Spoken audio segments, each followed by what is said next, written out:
बिस्मिल्लाहिर्रहमानिर्रहीम। अस्सलाम वालेकुम friends, welcome to new jobs knowledge guru channel. Friends, आज की इस वीडियो में हम सॉल्व करेंगे एसएसटी आईटी 2020 पेपर का पार्ट 1, जो कि आज की तारीख यानी 9 जनवरी 2021 को एनटीएस की तरफ से कंडक्ट किया गया है। तो ये इस पेपर का इंग्लिश का पार्ट है, जिसमें हम पहले 14 क्वेश्चन सॉल्व करेंगे। तो चलिए पेपर की सोल्यूशन की जाने पढ़ते हैं। वर्बल सेक्शन है।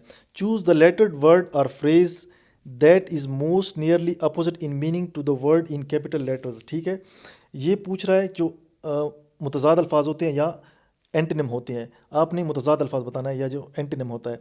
तो डिलाइटेड कहते हैं खुशहाल को। ठीक है, तो इसका जो अपोजिट होगा वो क्या होगा, वो होगा ग्लूमी। ग्लूमी कहते हैं उदास को। ऑप्शन डी करेक्ट है इसमें। ठीक है, तो दोस्तों एक आपसे रिक्वेस्ट है, जो दोस्त इस चैनल पर नए हैं तो उनसे रिक्वेस्ट है काइंडली चैनल को सब्सक्राइब कर दें और बेल के आइकन को लाजमी दबाइएगा, क्योंकि इससे हमारी हर नई वीडियो का नोटिफिकेशन आपको मिलता रहेगा। हमारे चैनल पर हर किस्म के पास पेपर का सलूशन मौजूद है। इसके अलावा लेटेस्ट जॉब पूरे पाकिस्तान से सबसे पहले हम अपलोड करते हैं। सेकंड क्वेश्चन की जाने पड़ते हैं। शोर। शोर किसको कहते हैं? खट्टा। तो इसका अपोजिट क्या है? स्वीट। और ये स्वीट पसीने वाला है, ऑप्शन ए जो है, ये ऑप्शन डी ठीक है, इसको कहते हैं मीठा। तो डाउनफॉल, डाउनफॉल कहते हैं तनजली को। ठीक है, तो इसका अपोजिट क्या है? राइज। ठीक है, तरक्की को, तनजली को कहते हैं डाउनफॉल, और इसका अपोजिट है rise.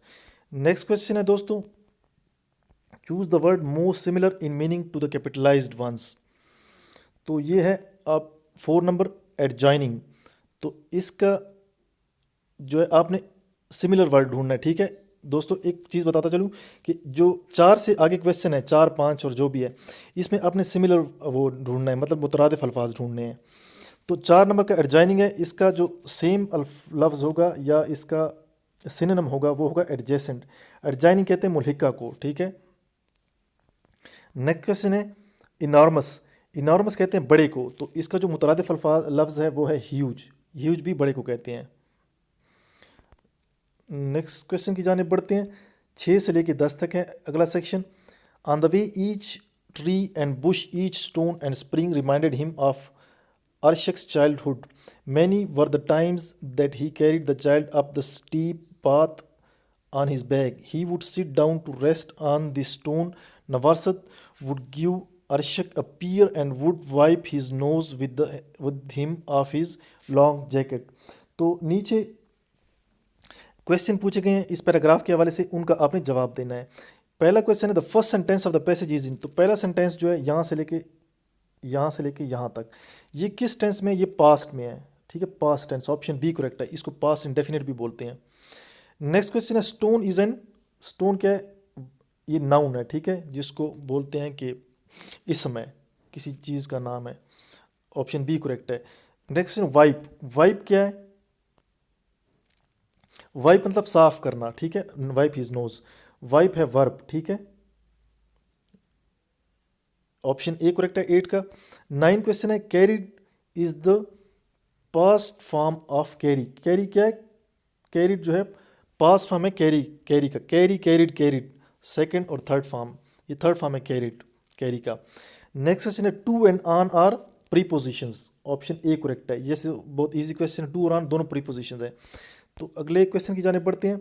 4 lettered pair words A to D follow a related pair of words given in the capital. Select the lettered pair words that best express a relationship similar to that expressed in the original pair in capitals. आपने जो ऊपर words दिए गए हैं उसका relationship नीचे जो जवाब में दिए गए ऑप्शंस हैं, जो ऑप्शन नीचे गिवन है उसमें से बेस्ट रिलेशनशिप ढूंढना है।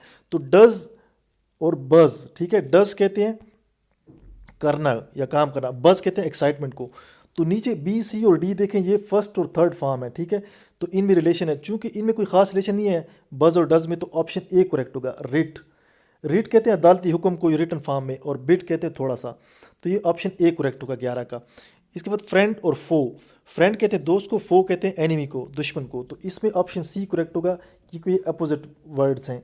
Option C is correct, beautiful और अगली। इसके बाद क्वेश्चन है complete the sentence by choosing the most appropriate option from given letter choices A to D.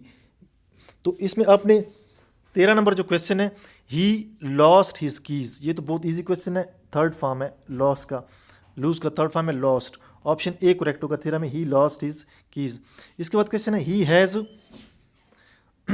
Has being careful been be have, तो ये भी आसान है, ही हैज़ बीन केयरफुल, ठीक है, ऑप्शन बी इज़ करेक्ट, ठीक है।